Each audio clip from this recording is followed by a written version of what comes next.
play tomorrow. Man, the Indiana Fever are all over the place. WNBA, an absolute clown show to the point that Congress has stepped in to get justice for. Something unprecedented appears to be unfolding around the WNBA, and it's becoming impossible to ignore.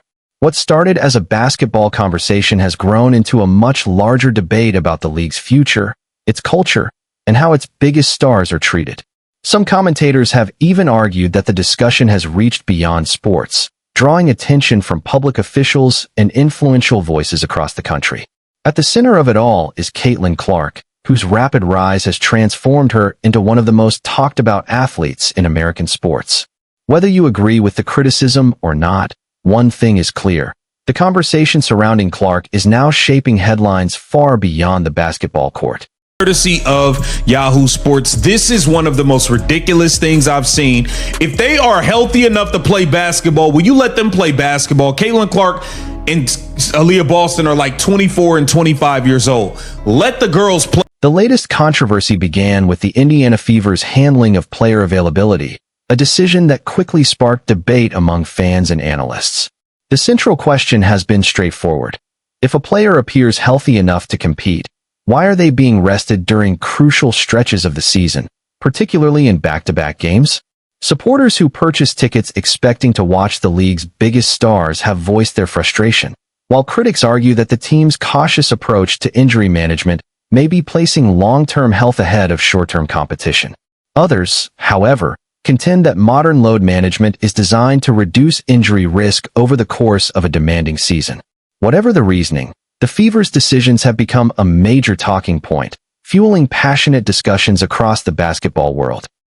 She just did some of the shooting. She's going to be out tonight, again with the back-to-back, and Caitlin a back-to-back. Caitlin's going to be active tonight, AB's not, and then they'll flip-flop tomorrow. As head coach Stephanie White outlined the team's approach, the explanation left many fans unconvinced. To some, the strategy sounded less like a competitive game plan and more like an overly cautious rotation designed to manage workloads. Seeing stars like Caitlin Clark and Aliyah Boston sit during key stretches has led some supporters to argue that the approach disrupts team chemistry, limits momentum, and diminishes the experience for fans eager to watch the league's biggest names. The debate has prompted a broader question.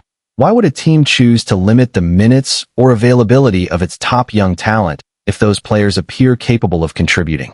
Others counter that the organization is focused on protecting players' long-term health over the course of a demanding season.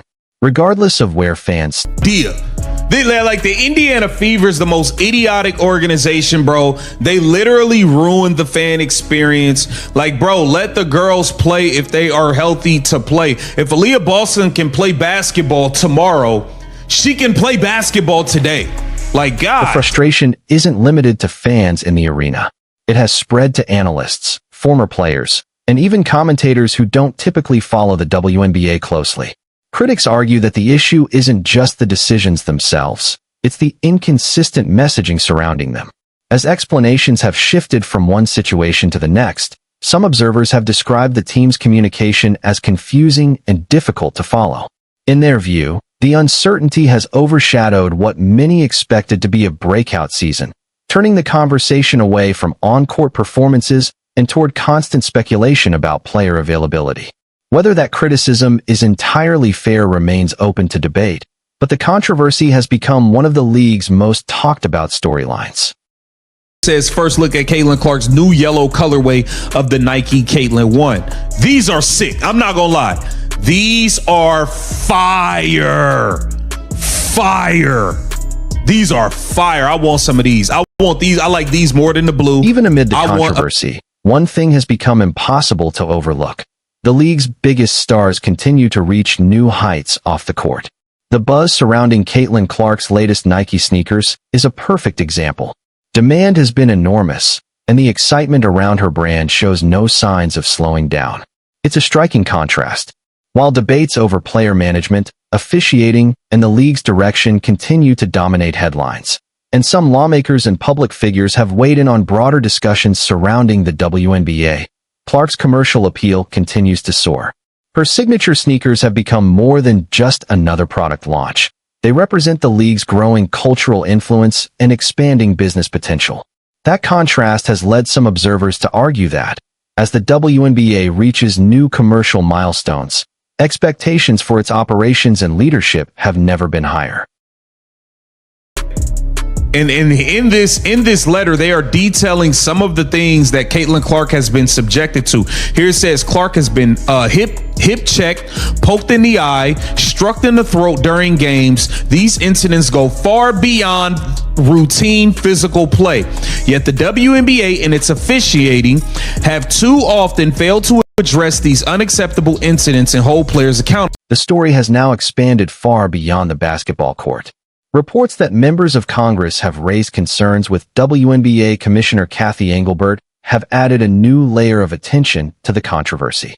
According to those reports, lawmakers called for closer scrutiny of issues involving player safety and the league's handling of certain incidents, with references to the possibility of federal review. The concerns raised are significant, centering on whether the league has done enough to address allegations of excessive physical play and whether its policies have been applied fairly. For many observers, the debate is no longer just about hard fouls or heated rivalries. It has become a broader discussion about player safety, accountability, and whether the WNBA is doing enough to protect its most recognizable stars. And take a look at this right here. Here it says, I led my colleagues in demanding accountability from WNBA Commissioner Cathy Engelbert after multiple attacks against Caitlin Clark, a player who is transforming women's sports and inspiring a new generation of young girls to participate in athletics. I'm putting the league on notice that if it keeps letting the violent targeting slide, they could find themselves facing a DOJ and EEOC crackdown for violating federal civil rights law. According to the lawmaker's letter, several specific on-court incidents were highlighted, including allegations that Caitlin Clark was hip-checked, poked in the eye, and struck in the throat during games. Physical play is an accepted part of professional basketball, but critics contend that these incidents went beyond ordinary competition. They argue that when questionable plays are not addressed consistently through officiating or league discipline, it can create the perception that overly aggressive conduct will carry few meaningful consequences. Supporters of that view believe the issue extends beyond any single foul, raising broader concerns about player safety, accountability, and whether the league is doing enough to protect all of its athletes under a consistent standard. Incidents. In addition, concerning reports suggest that many of these attacks against Caitlin Clark may be racially motivated. As commissioner, you have an obligation to ensure that every player competes in a safe and professional environment, both on and off the floor, free from violence, discrimination, or retaliation. If discrimination or retaliation is occurring and creating a hostile work environment, we support any appropriate investigation by the Department of Justice, the Department of Labor, or the Equal Employment Opportunity Commission if true such conduct could constitute violations of federal civil rights laws. One of the most sensitive issues raised in the letter involves allegations of racially motivated hostility. It's a topic few professional sports leagues welcome into the public spotlight. Yet the inclusion of those concerns has elevated the conversation far beyond ordinary basketball debates. By putting the issue in writing, the lawmakers called on WNBA leadership to respond to questions about player safety, workplace culture, and whether league policies are being enforced fairly and consistently. Whether those concerns ultimately lead to any formal investigation or federal action remains uncertain. Even so, the public debate has intensified, and for many observers, the controversy has placed the league's reputation for professionalism, player safety, and fairness under greater scrutiny than ever before. Member of Congress. Listen, WNBA, y'all better get it together. I told y'all it was going left when y'all was all over the goddamn news. I told y'all was all over the Australian news, Fox News, CNN, all types of stuff. I told you, Cathy, you need to get this under control. This is a nasty and a bad. The spotlight on Commissioner Cathy Engelbert has never been brighter. As the WNBA experiences record levels of attention and growing popularity, expectations for the league's leadership have risen just as quickly. Supporters and critics alike are now looking to the commissioner's office for answers on issues ranging from player safety and officiating to transparency and league governance. As the debate has spread beyond the sports world and into mainstream news coverage, many observers believe the WNBA is facing one of the defining moments in its history. The central question is no longer whether the league has grown. It clearly has, but whether its policies and leadership can keep pace with that rapid growth. The decisions made in the coming months could shape not only the league's public image, but also the direction of women's professional basketball for years to come. I don't know. I think people need to look at themselves in the mirror and realize, like, man, you got some insecurities. If you sitting down and putting Caitlin Clark as the 11th best guard, like, y'all need to go to a therapist and figure out what childhood issues you have. Because if you're sitting there and looking at yourself in the mirror and putting her as 11th best guard, and you're putting you as 8th best, like, come on. And Kelsey Plum is the Candace Parker's recent comments about ranking the league's top guards have added another layer to an already heated debate. While player rankings are inherently subjective, placing Caitlin Clark outside the very top tier sparked strong reactions from fans and analysts alike. Some critics argued the evaluation underestimated Clark's impact, while others defended it as a reflection of the league's depth and the value of sustained performance over multiple seasons. The disagreement has fueled a broader conversation about how established stars and rising talents are evaluated during a period of rapid change in the WNBA. For some observers, the debate reflects the growing pains of a league welcoming a new generation of headline-making players. For others, it's simply another example of how passionate and divided basketball opinions can be. Look at this. So it's literally always intense. So, like, I feel like, yes, just like you said about basketball, like, it was a flagrant 2, Like, that should have never been done. Like, you don't put your hand in someone's throat and, like, damn near kick them on the floor. Like, it's a basketball game. Like, what are we doing? Like, and so obviously that was the right. CA Candace Parker brings a perspective that few people in basketball can match.